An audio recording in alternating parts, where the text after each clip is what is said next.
Luis Abinader.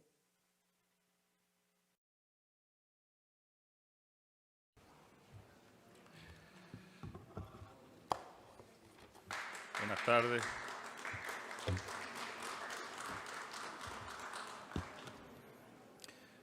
Por favor, siéntese. Ante el fallecimiento del Papa en el día de hoy, yo quisiera que iniciar esta rueda de prensa con un minuto de silencio, y aquí sí le permito que todos nos paremos, por favor.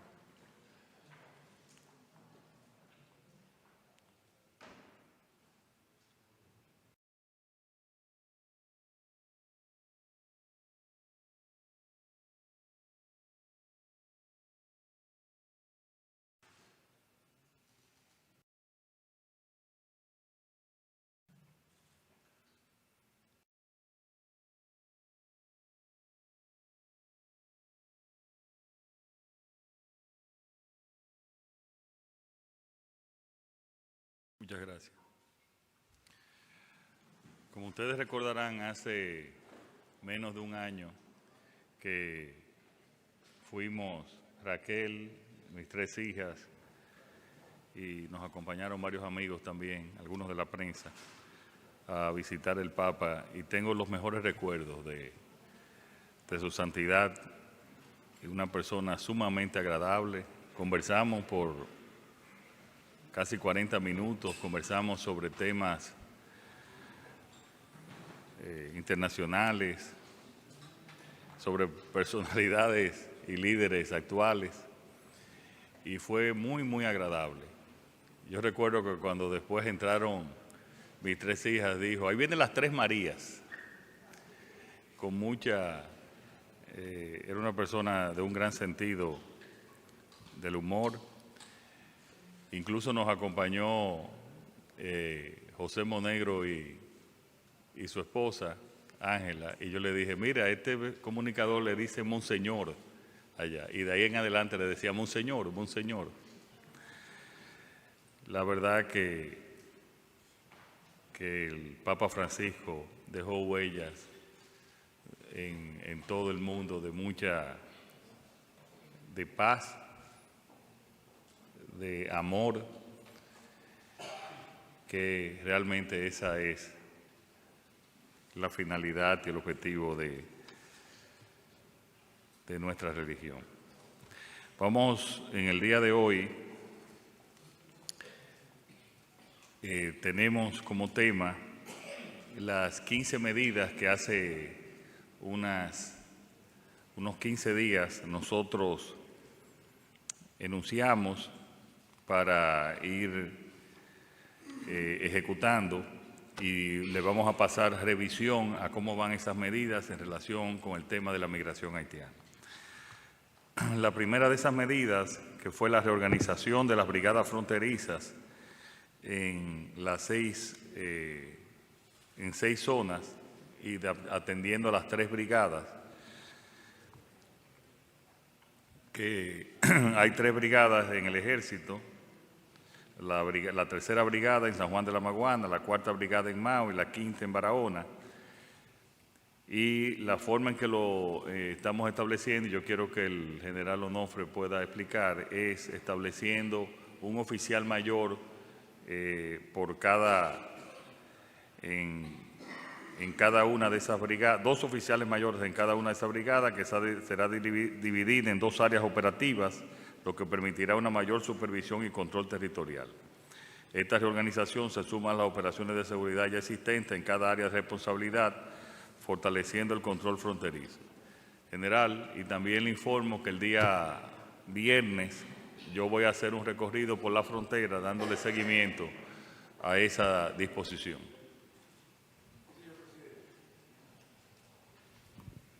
Sí, señor presidente. Como usted dijo, tenemos 3 brigadas fronterizas.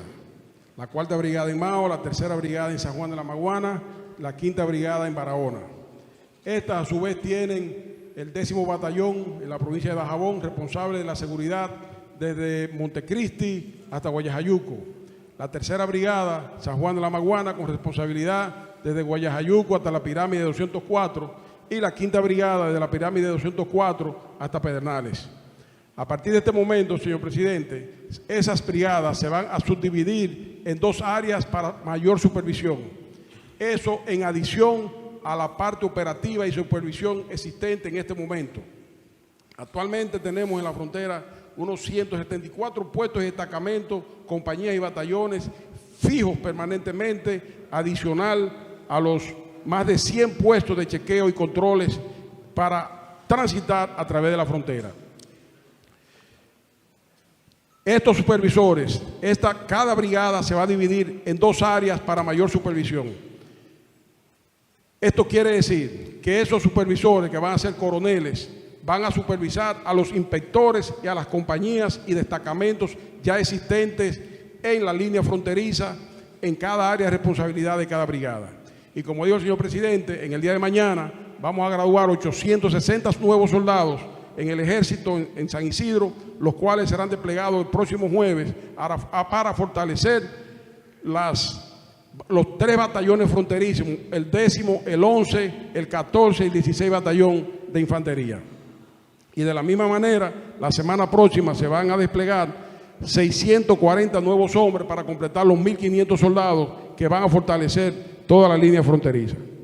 Gracias, general. Sí, ese era el segundo punto, el refuerzo con los soldados.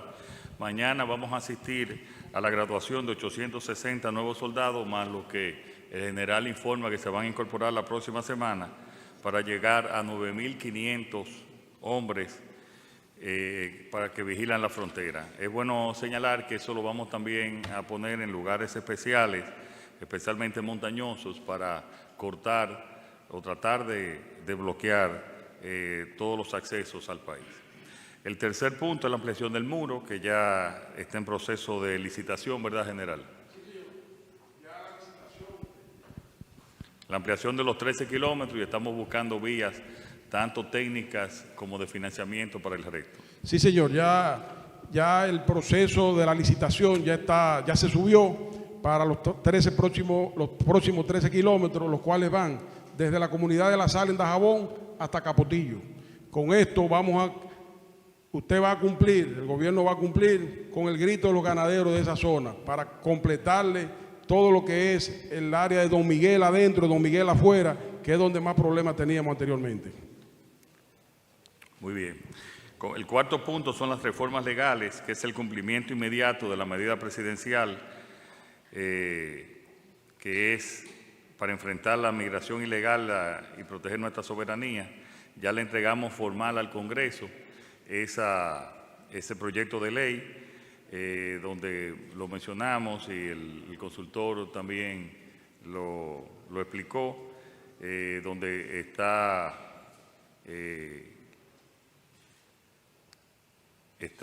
endureciendo todas las penas para las tratas de personas. En ese aspecto, el presidente del Senado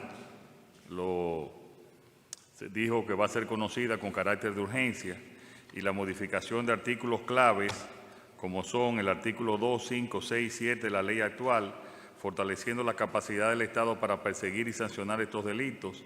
Se amplía y clarifica la definición de tráfico ilícito de migrantes para facilitar su persecución efectiva. Se introducen nuevas sanciones y se incorporan circunstancias agravantes para autores y para cómplices, que no lo había anteriormente. El artículo 5 establece también que serán penalmente responsables por quienes, por deber legal o vínculo con la víctima, omitan actuar para evitar el daño. Eso ya está en el Senado, se depositó en el Senado y esperamos que los senadores puedan actuar, como dije anteriormente, de manera urgente. En la parte 5, la decisión 5, son la incorporación de 750 nuevos agentes migratorios para localizar y repatriar a las personas en condición irregular. En ese aspecto se van a incorporar 400 nuevos a partir del 5 de mayo con un entrenamiento intensivo de 60 días, y a final de año estarán incorporados estos 750 nuevos agentes con un entrenamiento especial, como hemos ido entrenando e incorporando en los últimos meses. También el punto 6 son las nuevas oficinas migratorias provinciales que no existían y que ahora estamos aperturando para mayor control y operación eficiente en todo el país. La idea es tener oficinas de control migratorio en todas las provincias de nuestro país. También la séptima es el control de los mercados binacionales. Esto es modificar el reglamento para evitar el uso de estos como vía de entrada legal. El vicealmirante Lee Ballester está en contacto con los ayuntamientos de cada una de esas localidades para ir cambiando el protocolo para de esa manera tener un mayor control en los mercados binacionales. También sobre la Procuraduría Migratoria, le puedo decir en ese sentido que estamos solicitando al Ministerio Público la creación de una unidad especial de investigación contra el crimen de tráfico de personas. Y es preciso recordar que el tráfico de personas es un delito precedente al lavado de activos, de conformidad al artículo 211 de la Ley 157-17. O sea, eso está también en proceso. El apoyo municipal, que es, como dije anteriormente, también para los mercados y en todas las áreas, la colaboración de los gobiernos locales en las repatriaciones. El próximo miércoles, lo teníamos la semana antepasada, pero usted sabe la situación, la colaboración de los gobiernos locales, y tenemos una reunión el próximo miércoles a las 11 de la mañana con los alcaldes y directores del distrito en la Liga Municipal, conjuntamente con la Dirección de Migración, para ir trabajando, hablando de la cooperación e ir trabajando también en la coordinación de los protocolos para que cada uno de esos gobiernos locales puedan incorporarse y ayudarnos con la Dirección General de Migración. El punto 10 será el Observatorio Ciudadano. Ese observatorio, como ustedes saben, un decreto en el día de ayer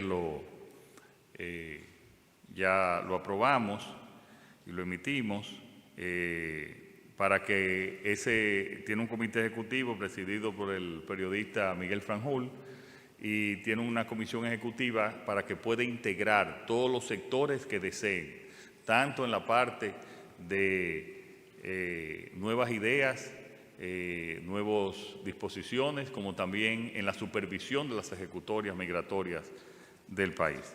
Todo el que desee colaborar, cualquier institución que deseen colaborar, pueden comunicarse con el periodista don Miguel Franjul. El 11 son el protocolo de los hospitales, que habíamos dicho que en 15 días lo íbamos a establecer, y empezamos como lo planificamos en el día de hoy. Este protocolo empezó a funcionar y me gustaría que el doctor Mario Lama explicara el funcionamiento de ese protocolo a partir de hoy.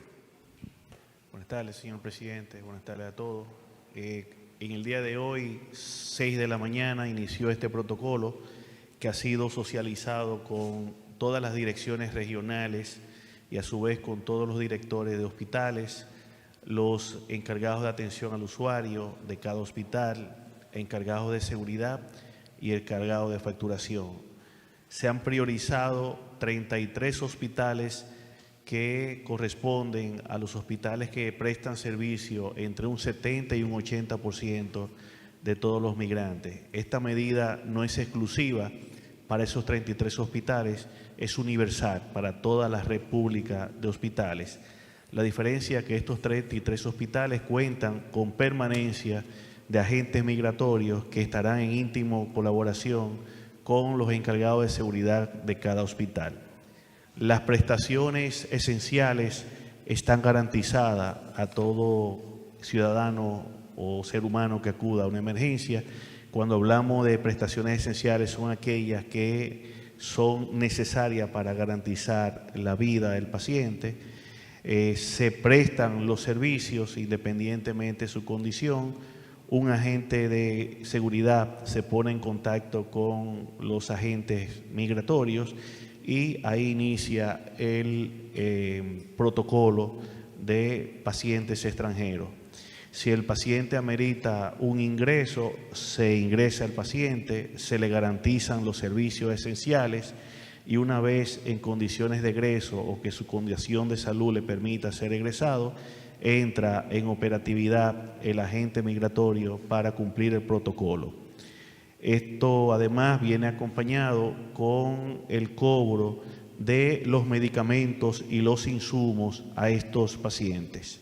Los servicios profesionales o los servicios administrativos de los hospitales están exonerados y solamente se está cobrando todos los insumos y los medicamentos que conlleven estas personas extranjeras en nuestros hospitales. Muchas gracias, Mario. El punto 12 fue una comisión especial coordinada por don Milton Rey Guevara, que nos informó que ya está formando esa comisión para que actualizar tanto las normas, reglamentos y leyes que tienen que ver todo con el problema migratorio en nuestro país. El punto 13 fue la dominicanización del empleo y las medidas, entre ellas el aumento de los sueldos para las zonas francas que estamos proponiendo, como es un salario sectorizado, un aumento de un 25%, más que el que se aprobó al no sectorizado, y un 30% también al sector turismo. En el caso de la zona franca, esto empezaría en 2 partidas a partir del 1 de mayo y en relación con el sector turismo a partir del 1 de junio y se establecería en dos aumentos con una diferencia de meses.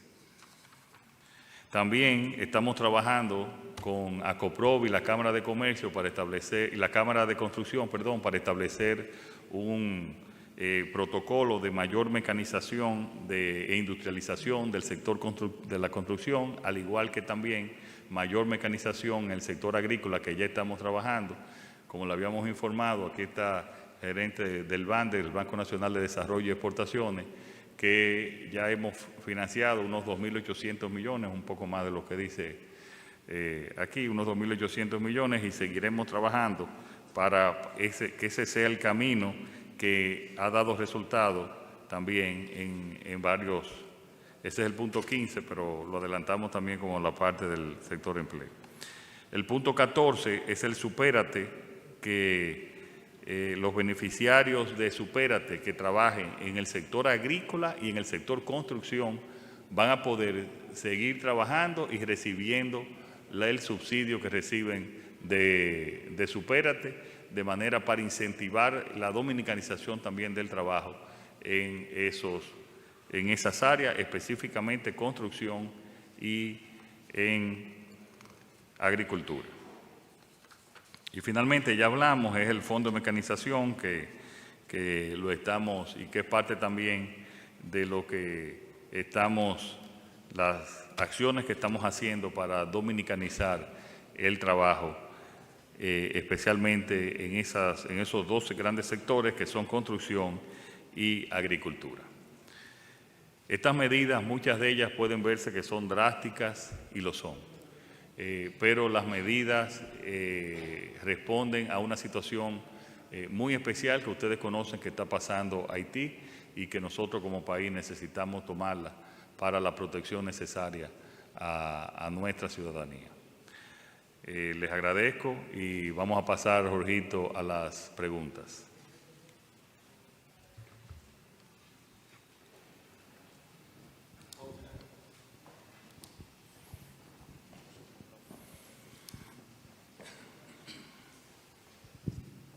Buenas tardes, señor presidente. Buenas. Oscar López Reyes, columnista del periódico El Nacional y de 140 Digitales.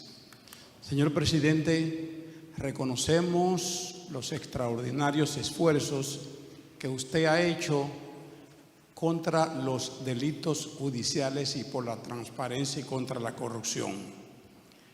En ese tenor, nos gustaría saber cómo anda la propuesta de creación del Ministerio de Justicia. Segundo lugar, ¿qué está haciendo el gobierno para lograr la aprobación del Código Penal, que ahora tiene más facilidad de aprobación y que establece pena de prisión de hasta 40 años? Y tercero, si ha pensado el gobierno modificar el Código Procesal Penal, que ofrece facilidades para los que tienen propiedades que sean ricos puedan simplemente pasearse por la cárcel de la República Dominicana, entre otras disposiciones legislativas, para el cual el Poder Ejecutivo tiene facultad constitucional.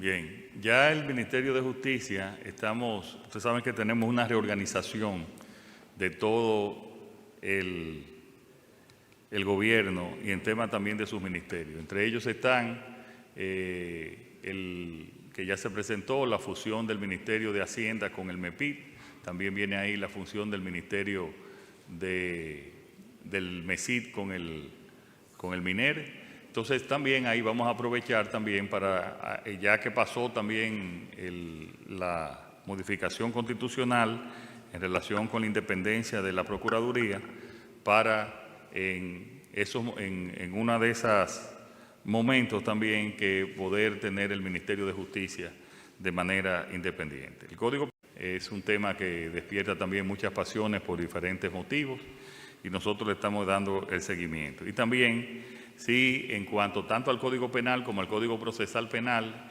hemos introducido algunos puntos específicos que nos ayudan a endurecer las penas contra los delitos, y eso ha sido parte de nuestras experiencias en la Fuerza de Tarea, conjuntamente con la Procuraduría, y estamos esperando, ya lo hemos depositado, esas modificaciones específicas en el Congreso para endurecer las penas que, según nuestra experiencia de estos últimos años, pues ayudaría a seguir combatiendo de manera eficaz la delincuencia y la criminalidad.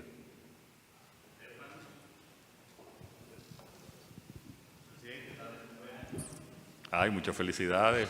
Gracias, muchas gracias, presidente. Da los regalos, Jorgito. Mi regalo, Jorgito. Gracias por las felicitaciones. El regalo nuestro que le permitimos 3 preguntas en vez de 2. 3. Oye, pero bien. Muchas gracias por el regalo, presidente. Tengo dos para no abusar. Presidente, la oposición llegó a decir en un tiempo que el dólar llegaría a un 70 por 1.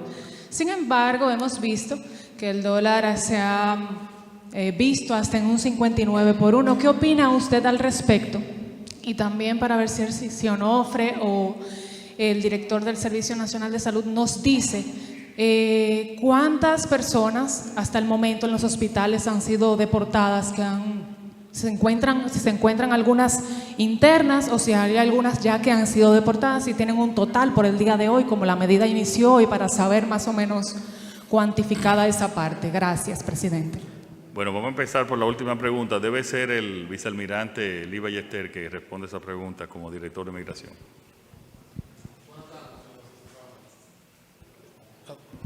Bueno, las medidas entraron en efecto en la mañana de hoy.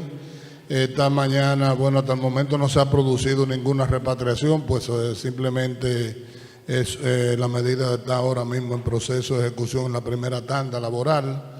Hemos tenido personas ingresadas.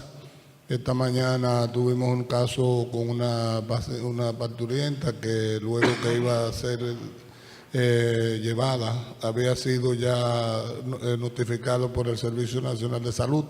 Iba camino a un autobús y en ese momento ella alegó que tenía algunos dolores. Inmediatamente la retornamos y la llevamos a la sala de emergencia y está bajo observación ahora mismo dentro del Servicio Nacional de Salud, en el hospital de Los Minas, la maternidad de Los Minas, señor. Bueno, hasta ahora, en términos de cantidades, no tenemos nada, por ejemplo, porque están en proceso. Bien. Quizás al final del día, vicealmirante, pues. Sí, señor. Diariamente, nosotros dentro de nuestro reporte hacemos un corte y esos cortes, pues a las 5 de la mañana de cada día se actualizan. Esa información podrá estar disponible a partir de mañana, Dios mediante. Miren, los amigos de la oposición se oponen a todo y han alertado desde que llegamos al gobierno de desastres y tragedias.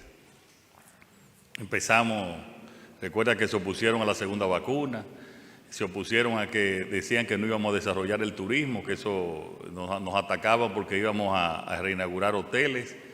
Decían que venía una gran crisis a la República Dominicana. Después se opusieron al proyecto de Pedernales, se opusieron al proyecto de Manzanillo, se han opuesto a todos los proyectos que hemos hecho. La verdad que ese ha sido el comportamiento y pronosticar tragedias.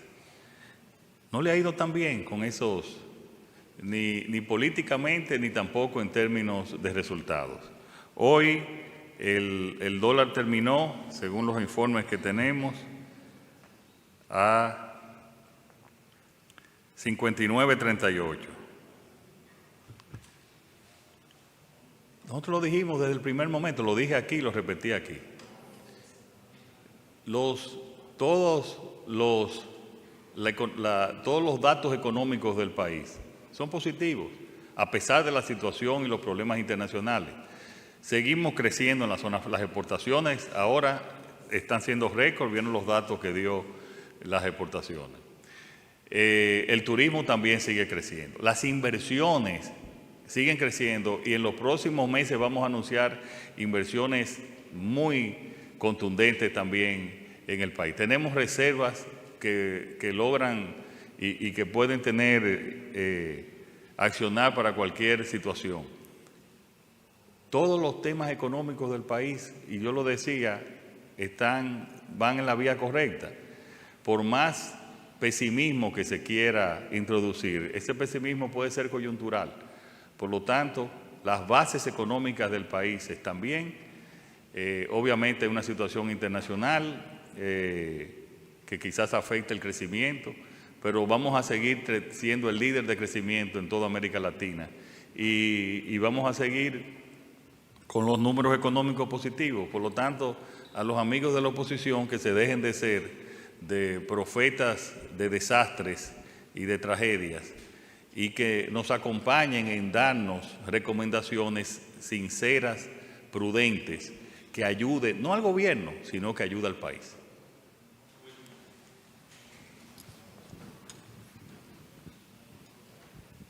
Buenas tardes, señor presidente. Wilson Mejía, Red Nacional de Noticias. La Corte de los Estados Unidos, de Miami específicamente, pide ya en extradición a un regidor del Distrito Nacional, Edison Silvestre.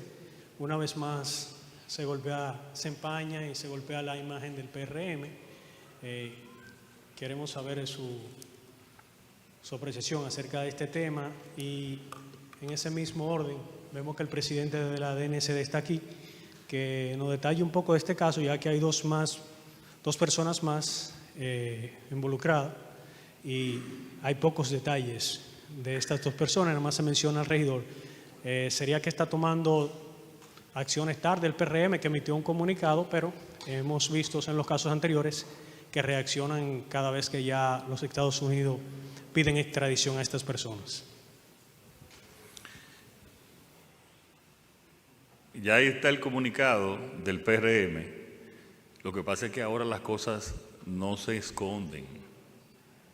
No se esconden. Y todo el mundo de cualquier partido tiene que enfrentar la ley por lo que haya. Esa es una diferencia muy especial que hay en este momento. Pero sobre esos detalles yo quiero que el vicealmirante Cabrera Ulloa pueda explicar.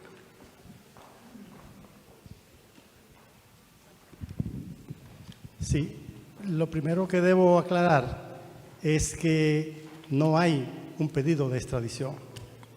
Eso es lo primero. Pero si lo hubiera, los procesos de extradición se trabajan indistintamente, sin importar clase social de las personas involucradas. Eso es lo primero. Lo que sí existe es una orden de captura o de arresto, pero esa orden solamente es aplicable en territorio norteamericano.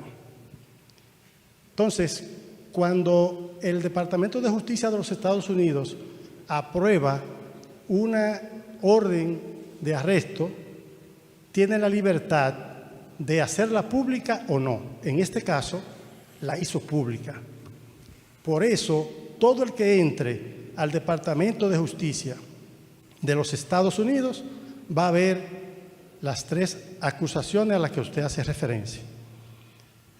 Pero lo que sí es claro, que nunca he recibido ninguna línea para que haga o deje de hacer porque afecte un sector u otro sector en los casos de extradición. De hecho, en el 2020, el país estaba en el número 10 en ese renglón, y esa medición la hace el U.S. Marshal de los Estados Unidos. Y en la actualidad, el país está en el número 2, solamente por debajo de México. Y México es un país inmenso comparado con el nuestro. Y eso tiene que ver con la transparencia con lo que se trabajan los casos de extradición y de cualquier otro delito que envuelva el crimen organizado.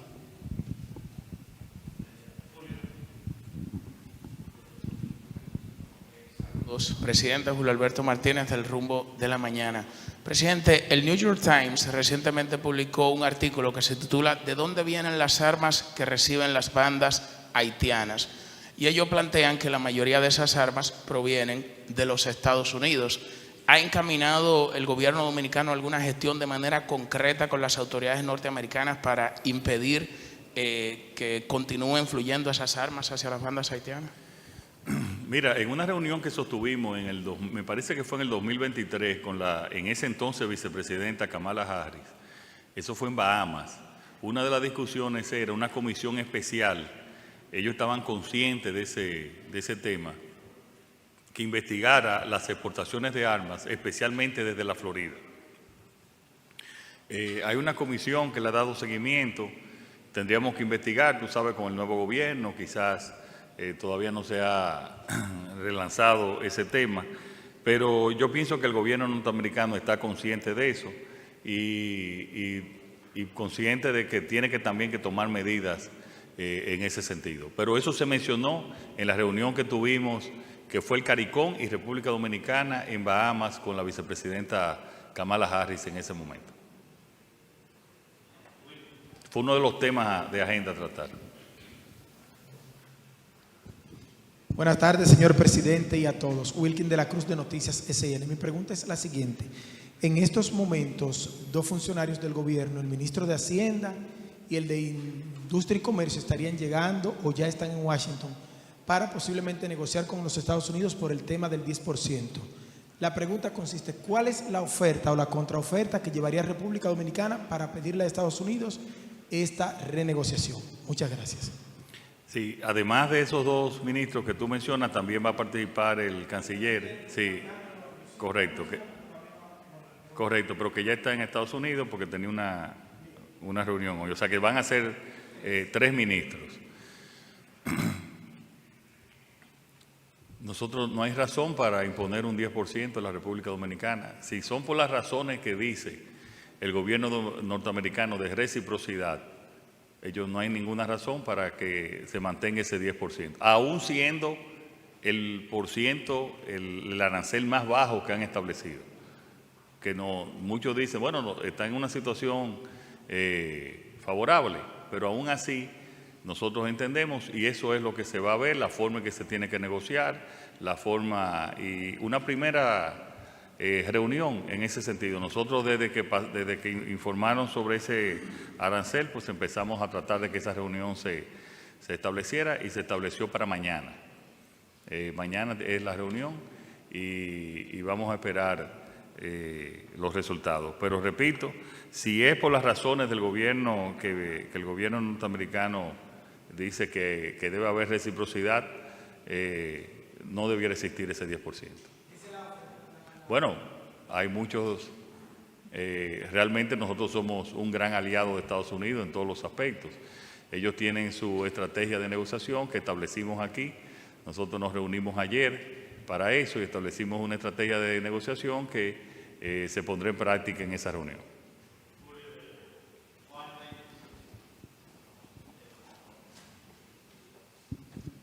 Juan Reyes, te lo digo, Z101, Gobierno de la Tarde y BTV Canal 32. Señor presidente, hemos dado seguimiento al tema haitiano desde hace mucho tiempo. vemos que la ONU ha tratado en estos días el tema de que en Haití hay un posible colapso. Y la pregunta es, ¿se está enterando tarde la ONU de la situación de Haití o está comenzando a prestar interés tarde a la situación de Haití? Sí, nosotros alabamos y realmente vemos bien que ellos estén atentos. Tengo que decir que después de una conversación que yo tuve con el secretario general de la ONU, con Antonio Guterres, en la Cumbre de las Américas, eso fue en junio del 2022, pues ellos han estado más activos. Pero fue República Dominicana, Juan, desde el 2021 que ha estado advirtiendo sobre la situación de Haití, sobre el colapso, recuérdate la palabra que nosotros llegamos a decir, la somalización de Haití. Nosotros lo hemos estado diciendo, qué bueno que ya es un tema de los organismos multilaterales, ya desde un tiempo, tengo que ser justo, ellos han estado trabajando, desde ese mismo 2022 ellos han estado trabajando. Fíjate que nosotros declaramos como bandas terroristas, las bandas haitianas que son terroristas, y creo que Estados Unidos, según un artículo que salió, me parece que en el New York Times, en el Miami Herald, también apunta que los Estados Unidos van en esa misma dirección. O sea, yo creo que lo advertimos, quizás muchos se dieron cuenta tarde, pero lo importante es que todos vayamos en la misma dirección ahora.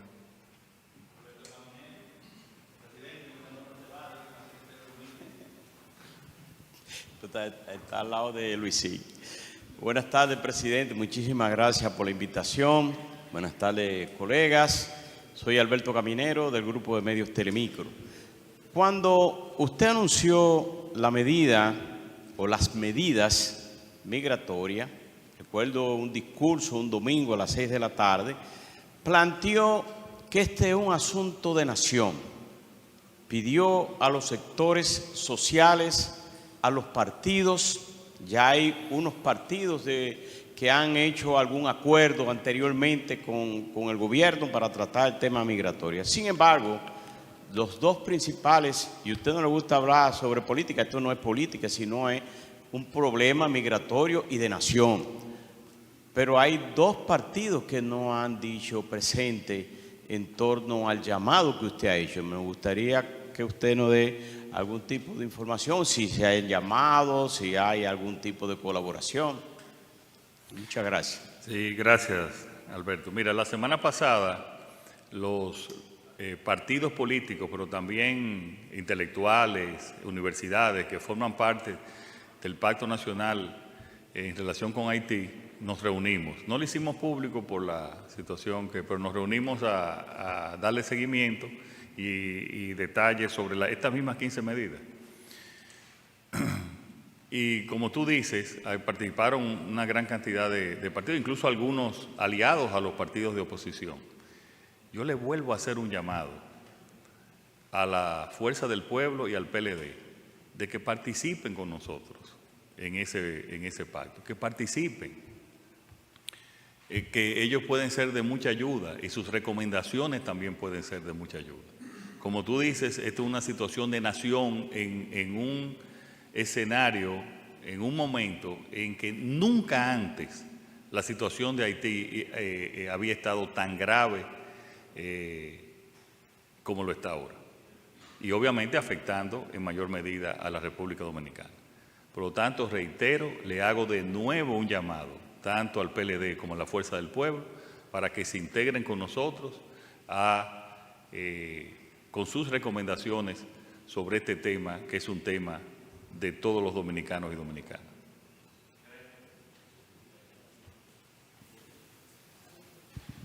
Buenas tardes, presidente Greco Herame. El Listín Diario es la voz de los haitianos en la República Dominicana. No, tampoco así, no. Es por el pronunciamiento que yo voy a hacer, presidente. Bueno, el 18, lo respeto, pero no lo comparto. Sí, yo entiendo. El 18 de abril hicieron una publicación que en el Ceibo, un dominicano, y lo pusieron como titular del periódico, que un dominicano había matado a machetazo a una nacional haitiana en el Ceibo. Se descubrió que la información fue falsa y que quien asesinó a esa haitiana fue un nacional haitiano de 22 años y todos los demás periódicos hicieron eco de esa información, pero lamentablemente la publicación que hizo el Listín Diario fue compartida por otros medios fuera de la República Dominicana. El día de hoy, el Listín Diario hizo unas críticas al director de Migración por la deportación de mujeres embarazadas, que es una medida que fue criticada hace unos 4 años por el expresidente Leonel Fernández, por la preocupación que a él le causa la reacción que eso pueda tener por organismos internacionales. Yo quisiera saber si a usted le preocupa cómo puede afectar la imagen de la República Dominicana el hecho que se estén deportando haitianas embarazadas. No, pero mire, yo pienso que eso fue hay confusiones que no solamente el Listín, que todo el mundo puede tener. Y mi posición hoy es llamar a la unidad del país. Y que debemos de tener una sola voz, todo el liderazgo sobre este tema. Buenas tardes, presidente. Buenas tardes a todos. Eva Santana de Su Mundo TV. Presidente, siguiendo con el tema de las parturientas haitianas, hace poco el director del Servicio Nacional de Salud, Mario Lama, dio a conocer que dentro de los servicios que se van a ofrecer en los centros hospitalarios, solamente se van a cobrar los insumos. Entonces, nos gustaría saber cuál es la tarifa que se le van a cobrar a las parturientas haitianas por las cesáreas que en tal caso pues se le realizarían, y cuál sería el protocolo específico que se va a tener en cuenta al momento de deportar parturientas haitianas con el objetivo de evitar críticas internacionales. Muchas gracias. Mario.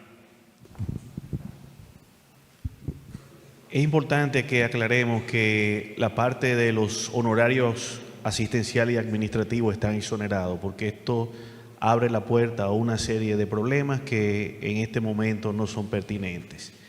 Estamos cobrando los insumos y todos los materiales. Nosotros tenemos un costo de referencia que son los insumos y medicamentos que suministra Promese, que es en base a donde se han realizado los cálculos. Cada hospital y cada paciente tiene un gasto diferente. Un parto de un paciente de 2 horas no es lo mismo que un parto de un paciente de 24 horas. Un paciente con antecedentes de diabetes o hipertensión lleva un gasto completamente diferente a otro paciente. Nosotros sí tenemos establecido los costos de los insumos y al final, al momento del egreso, cuando se cierra el expediente, el hospital, a través de los encargados de facturación, hacen la relación de los gastos, y trabajo social junto con facturación entonces establecen el costo de cada procedimiento y de cada insumo. Eso puede variar.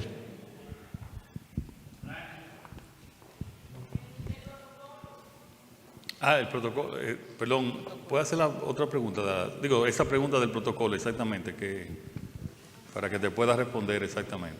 Sí, mi pregunta era, ¿cuál es el protocolo específico que se va a tomar en cuenta al momento de deportar parturientas haitianas? Porque hace poco dieron a conocer que una de las parturientas haitianas que se complicó y no pudo ser llevada a los centros de acogida.